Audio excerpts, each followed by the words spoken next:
Because you people and 62 million other Americans are listening to me right now. Because less than 3% of you people read books. Because less than 15% of you read newspapers. Because the only truth you know is what you get over this tube. Right now, there is an entire generation that never knew anything that didn't come out of this tube. This tube is the gospel, the ultimate revelation.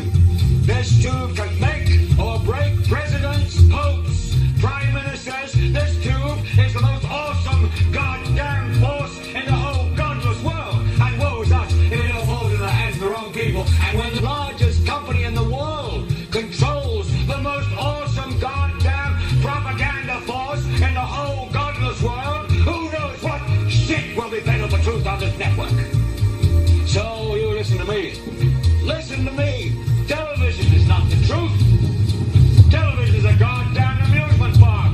Television is a circus, a carnival, a traveling troupe of acrobats, storytellers, dancers, singers, jugglers, sideshow freaks, lion tamers, and football players. We're in the boredom-killing business. But you people sit there day after day, night after night, all ages, colors, creeds. We're all you know. You're beginning to believe the illusions we're spinning here. You're beginning to think that the tube is reality and that your own lives are unreal. You do whatever the tube tells you. You dress like the tube. You eat like the tube. You raise your children like the tube. You even think like the tube. This is mass madness, you maniacs.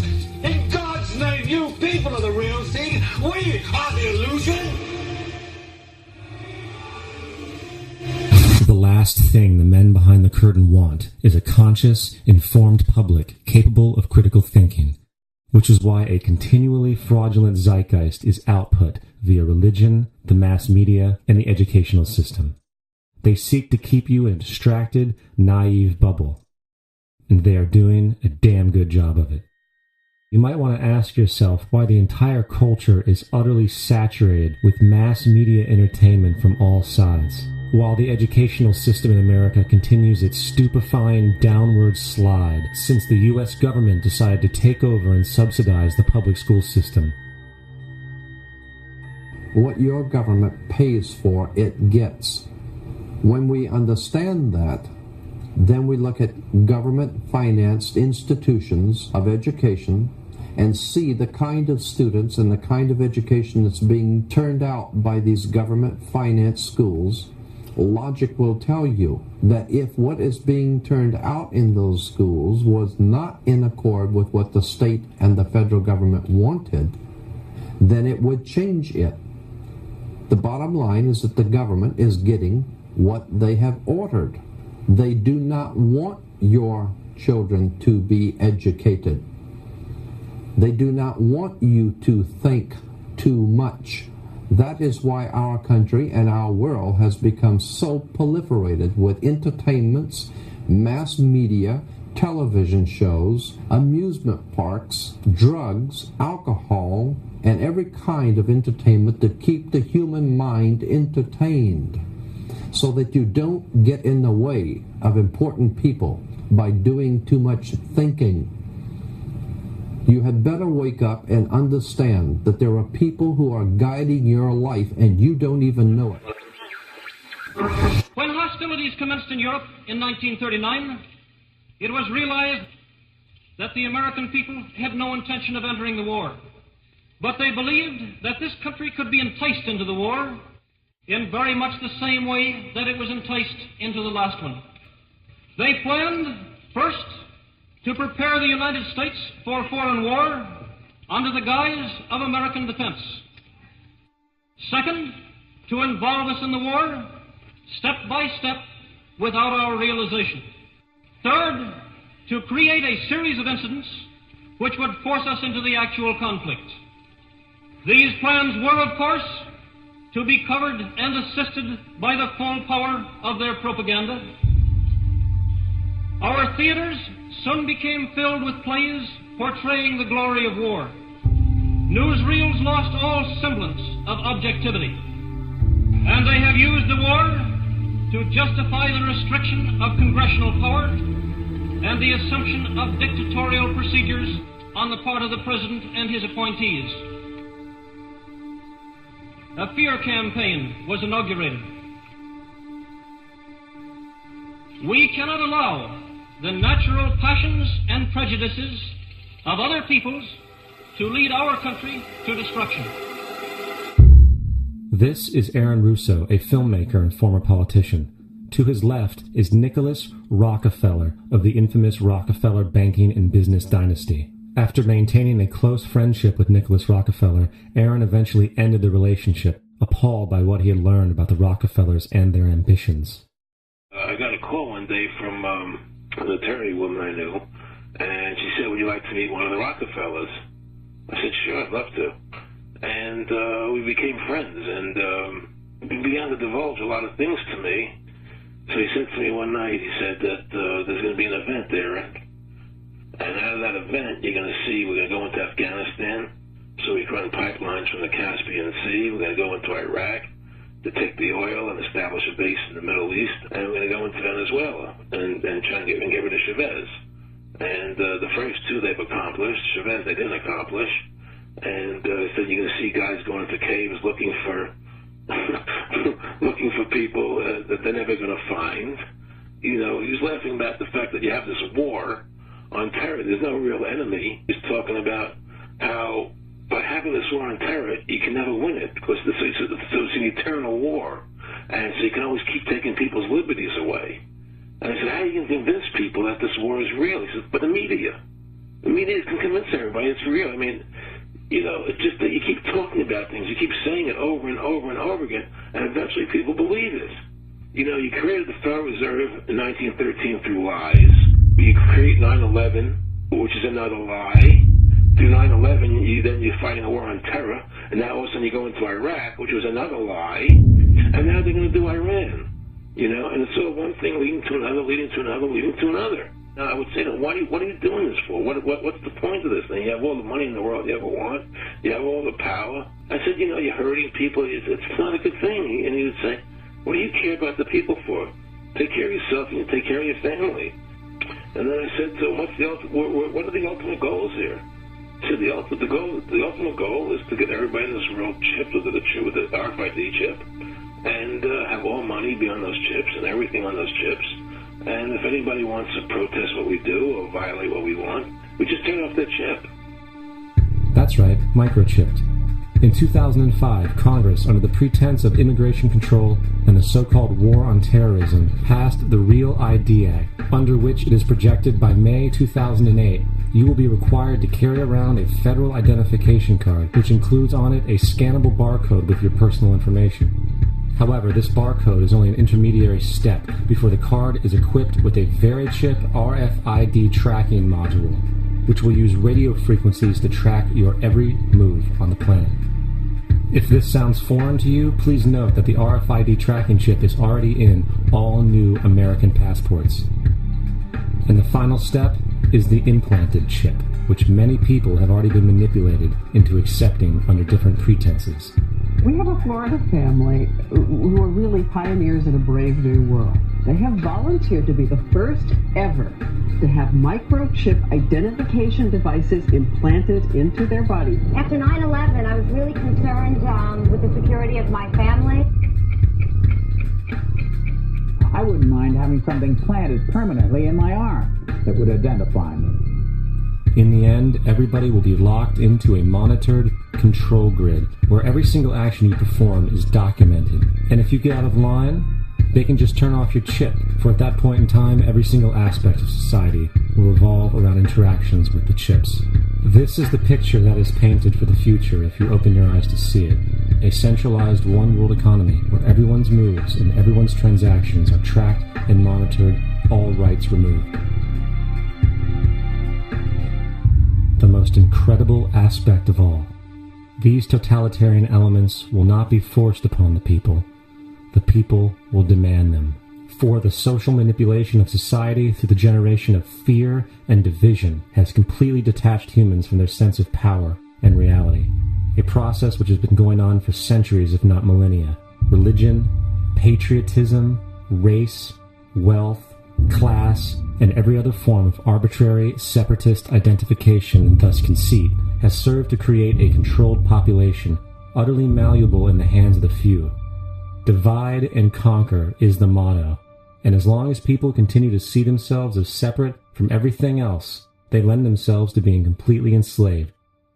The men behind the curtain know this, and they also know that if people ever realize the truth of their relationship to nature and the truth of their personal power, the entire manufactured zeitgeist they prey upon will collapse like a house of cards. In 2005, an arrangement between Canada, Mexico, and the United States was made. This arrangement, unannounced to the public, unregulated by Congress, merges the United States, Mexico, and Canada into one entity, erasing all borders. It's called the North American Union, and you might want to ask yourself why you've never heard of this. In fact, there is only one mainstream reporter who has actually heard of and has had the courage to cover this issue. The Bush administration's open borders policy and its decision to ignore the enforcement of this country's immigration laws is part of a broader agenda.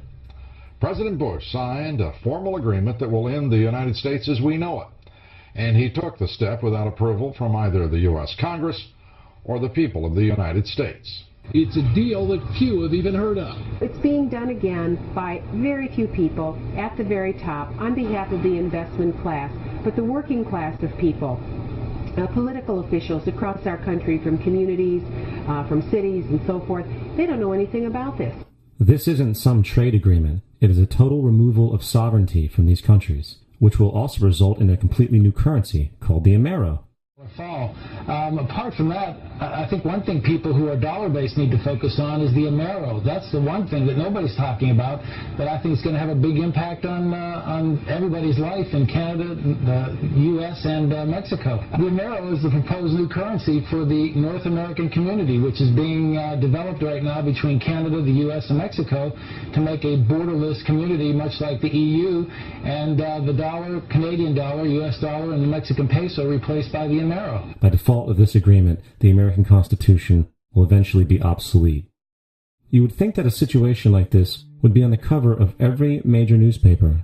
That is until you realize that the people who are behind this movement are the same people behind the mainstream media, and you are not told what you're not supposed to know. The North American Union is the same concept as the European Union, the African Union, and the soon-to-be Asian Union, and the same people are behind all of them. And, when the time is right, the North American Union, the European Union, the African Union, and the Asian Union will be merged together, forming the final stages of a plan these men have been working on for over 60 years. A one-world government.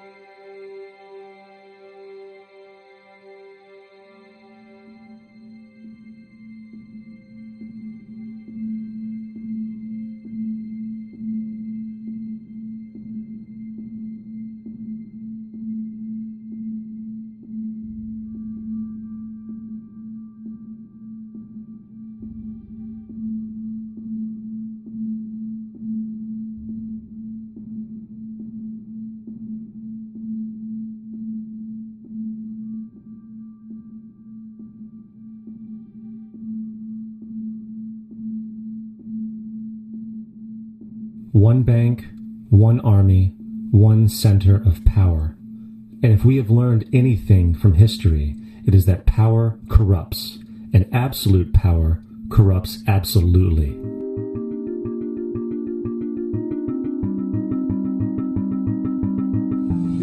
The whole system that we live in drills into us that we're powerless, that we're weak, that our society is evil, that it's private, and etc. and so forth. It's all a big fat lie. We are powerful, beautiful, extraordinary. There is no reason why we cannot understand who we truly are, where we are going. There is no reason why the average individual cannot be fully empowered. We are incredibly powerful beings. Now, I think I spent 30 years of my life, the first 30, trying to become something. I wanted to become good at things. I wanted to become good at tennis. I wanted to become good at school and grades and everything I kind of viewed in that perspective. I'm not okay the way I am, but if I got good at things, you realize that I had the game wrong. The game was to find out what I already was. Life's like a ride in an amusement park. And when you go on it, you think it's real, because that's how powerful our minds are. And the ride goes up and down and round and round. It has thrills and chills, and it's very brightly colored. And it's very loud, and it's fun for a while. Some have been on the ride for a long time, and they begin to question, is this real, or is this just a ride? And other people have remembered, and they come back to us, and they say, hey, don't worry. Don't be afraid ever, because this is just a ride. And we kill those people. Shut him up, I've got a lot invested in this ride. Shut him up! Look at my furrows of worry. Look at my big bank account. My family, this has to be real. It's just a ride. But we'll kill those good guys who try to tell us that. You ever notice that? And let the demons run amok? But it doesn't matter, because it's just a ride, and we can change it anytime we want. It's only the choice. No effort, no work, no job, no savings of money. Just a choice right now between fear and love.